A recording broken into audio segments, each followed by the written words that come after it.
Posle mišanого хору «Гармонія» з Нового Саду і мішаний хор з Руського Керестура на ініціативу народної посланиці Олени Папуга špival himnu «Alje stejna godina» Konstitutivne Ishatske Narodne skupštine Republike Srbije.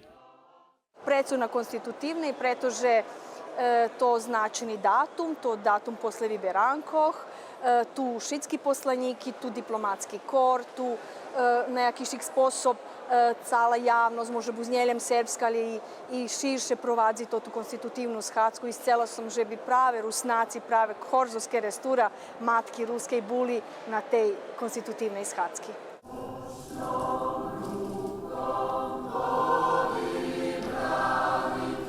На такій події потера špivali відзначні хорі, як це то ансамбл «Коло», акуд Абрашевич з Beogradu, Барили з Požarevcu i drugi. Špivali hori, ktorý, jak da povem, veľo slavnejší, veľo ozbiljnejší u svojej roboti, až i profesijni hori. I ja думам, že to već ľuďom treba, okreme Rusnacom, treba da bude čest, že sme špivali u Skupštini. За членом Керестурського мішаного хору Дома культури і Катедральної церкви Святого Отця Миколая по закінченню інтонування державної гімни члени протоколу організували обіходження Народної Скупштини і упознали їх з роботу тієї державної інституції.